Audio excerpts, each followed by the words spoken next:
Saturday, and we are ready for another surprise Saturday. And guess who I have? I got my boy Isaiah. Because I thought what we would make. Now, do you guys remember hearing this week about Father Christmas giving each one of the kids a special gift? Actually, a couple special gifts, right? Well, Susan, the oldest girl, she got a bow and arrow. And Father Christmas said, only use it when you need to. But I thought it would be fun for us to make one. All right, are you ready? So when it comes to making something, I'm going to call my Eagle Scout in, and so he's going to teach us how to make a bow and arrow. Now, before we get started, you do need a mom or dad to help you. And you also need to know that bows and arrows are only to be shot in the backyard, at a tree, at a target, not your siblings. Got it? Yep. Repeat after me. No shooting siblings. All right. No shooting siblings. Let's do it. No shooting siblings. Okay, so today what we're going to do is we're going to make a bow and arrow. Looks like this. Now this is the basic shape of an English longbow, which was used in the Middle Ages by English armies. It's different than the recurve bow, which was used more popularly in Europe, or the crossbow, which is kind of a more mechanized version that came later, or Bilbo, who stole the ring from Gollum in the Mines of Moria. Great book. Different thing entirely. But what you'll need for this is some PVC pipe, a hacksaw, some string, scissors, duct tape, some zip ties are optional, but I think they're going to make it easy, and some felt, and then some dowel rods to make our arrows out of. So our first step is going to be getting the length of your bow. So a bow can be customized for each person. So the way you want to decide the length for your own bow is you multiply what's called the draw length by either 2.5 or 3 times that length. So the way you find your draw length is how long when you draw your bow back. That's how long. That's your draw length. So I'm at about 30 here. So I'm going to go closer to the 2.5 size, and I'm going to do a 70-inch bow.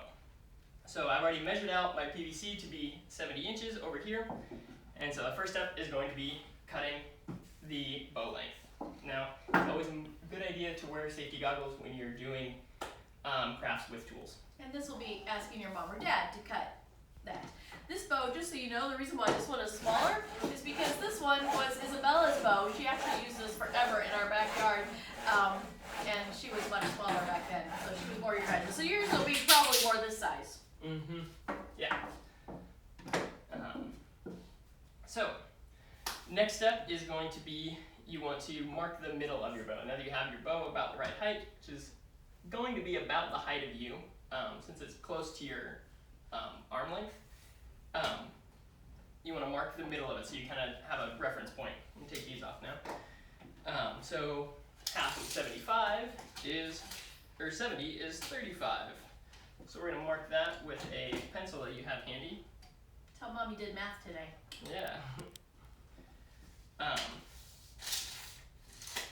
And then after that, after you know that, that's where we're gonna put our handle a little bit later on. But after you do that, the next thing you're gonna do is cut grooves for your string to go in. Now I don't know if you can see this from this far away, but there's little grooves that you use your hacksaw to cut just about 3/4 of an inch down or so. Just a little slit. Yeah. You gonna do that for them? Show them how? Mm-hmm. Okay. Hey guys, too, when Isaiah went to go buy his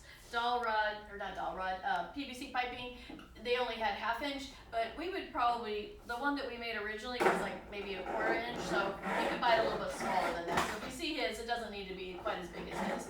They get just like 1/4 inch, so it bends nice and easy.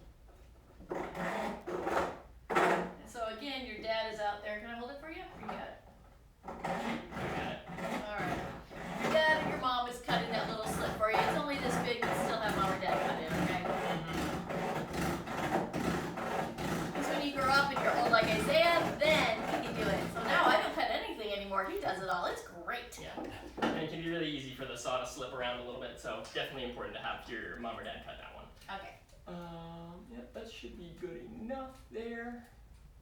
Alright, and the other thing that's important to check before you make that cut is to make sure that the you cut it in half the same direction, so it's this way here and this way on the other side. So you want to make sure it's not twisted, basically, or else it won't pull exactly right when you finally put the string on. Which the next thing we're going to do is cut our bowstring. So you want your bowstring to be about 3 inches shorter than the length of the bow, but you can kind of eyeball this one. It's pretty much going to be about your arm span. So measure about that length, and that should be good for you. Whoops. Sure. Then we're going to cut this. You're going to tie an overhand knot in each end.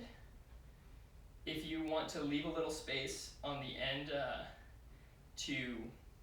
on the end of the string to tie other things to in like a decorative way, like you can see we have a loop on this one. We can tie like feathers or some other kind of decorative thing to. That tassel that we hung on Mr. Thomas's flute. Perfect. If you made tassels, you could tassels on it. Yeah. My bow would look pretty, I'm just gonna say. Yeah. Yeah. So once you have your overhand knot on both ends of that, your next step is going to be stringing the bow. So there's kind of, this is probably another step you want your mom or dad to do because it can be a little bit difficult to bend the bows. But there's a specific way you can do this, and that's by stepping in front of it, put it behind you, you can kind of hook it with your toe, and bend it down like this. So the reason you do that, actually you should hook the bottom first when you do that, but the reason you should do that is so when you are bending it, your body is in the way, just in case it should slip out of your hand, your body will push it away from your face so it doesn't slip up and hit, the end doesn't hit you in the face there while you're stringing it. So while your mom or dad are stringing it, go ahead and step back. Yeah, you don't want to be standing directly behind them when they're doing this. But it's a really, there you go.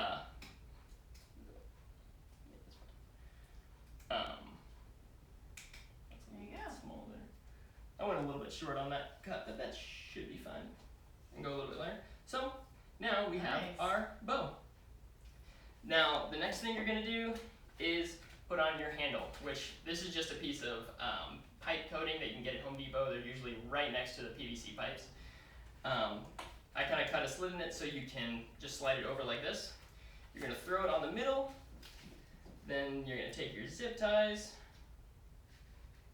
and do one on each end. What if you don't have zip ties? If you don't have zip ties, you can just use some string, just use some string. That's the easiest way to do it. Zip ties are a little bit easier, so you can just tighten it. It doesn't have to. You don't have to make a knot and tighten it really by hand. This will stay in space, or stay in the right spot really well. Stay in space would be fun too. Yep. Then, because you don't want to have your bow with big tassels hanging off of it right there, cut those off.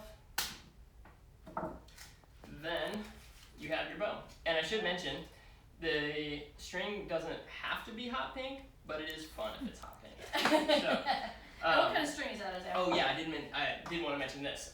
Your string is, you can use a pretty wide variety of strings, but it's important that you use a not stretchy, what's called a static string, or and an artificial fibers. Historically, archers would use something like this, but then they would have to put wax on it every once in a while, so to make sure that, see all these strings and stuff that are flying off of this will wear out really quickly, and so you don't want to be shooting targets and have your string snap while you're pulling it back. So artificial fibers are the most durable, and pink is the most fun.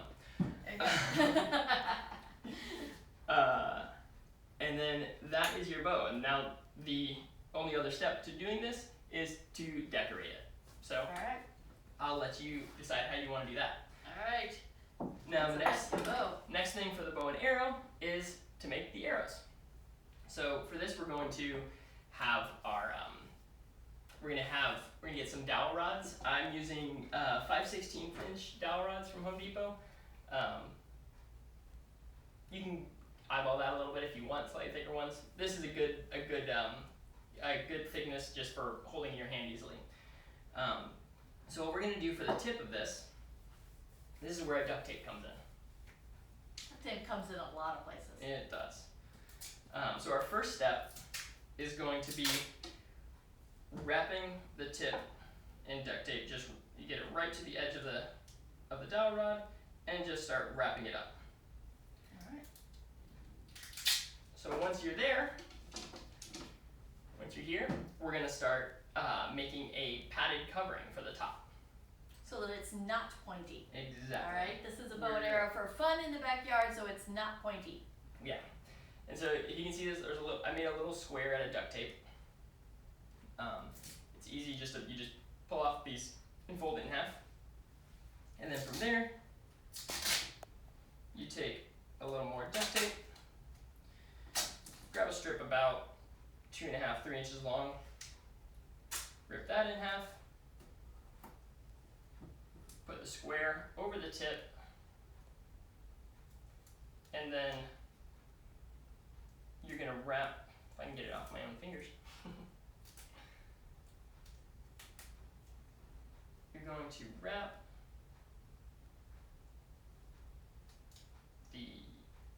you're gonna go over the tip with that duct tape strip and taping the square down to that tip. It's like padding almost. Exactly. And then you see how you get like a little, almost a T shape there? So the next step you're gonna do is doing that same thing again, and you're gonna go the opposite way. So we got your square piece, we have our strip, and so you're gonna go across that T there. Almost makes like an X. Exactly. And this will round out the tip.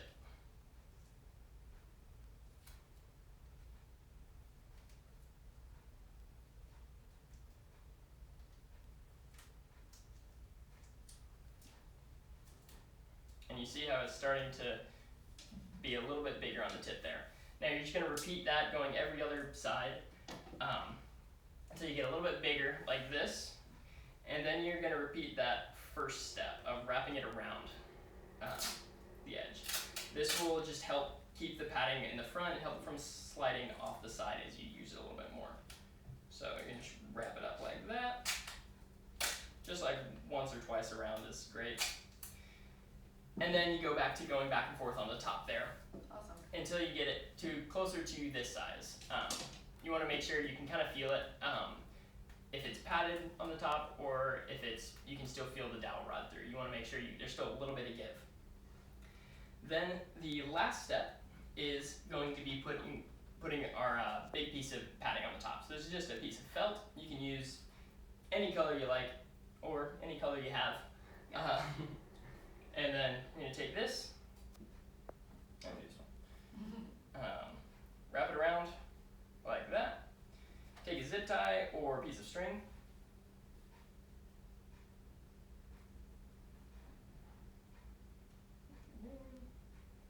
sorry. That's alright. I'm like doing nothing during this project. It's just lovely to have big kids who can just do it all themselves, I'm telling you. Moms, be encouraged. You'll get there, I promise. But for now, help your kids make a bow and arrow. Yep. And there you go. You got a nice tight bow there. Awesome. And where's my scissors? There they are. Then again, cut that off. And then your last step is to decorate. And these are just duct tape things, but you can decorate it with markers or with paints or anything you want to. What can be fun is if you have a brother or sister, each one of you pick your own design, and so you have your own identifiable arrows. So Nice. You can kind of personalize your arrows. Even if you're sharing a bow, you can each have your own personalized arrows. That's kind of a fun way to do that. Awesome. Yeah. You got it? Now we have a bow and arrow. Alright. I think Isaiah's is slightly bigger than Susan's would have been, and slightly bigger than yours will be. But Yeah. have fun with this. Go in the backyard, have some fun shooting, playing your character. You could be Susan, but you could also be many characters from The Lord of the Rings or all other things. So you know, who else carries a bow and arrow? Robin Hood. Robin Hood, all of the elves and Lord All of the the elves Rings. and Lord of the Rings. That's basically what was in our backyard. So we had a lot of Lord of the Rings happen in our backyard. So Narnia, Lord of the Rings, all great books. Have fun with your bow and arrow. Keep safe. I love you guys. We'll see you tomorrow. Bye.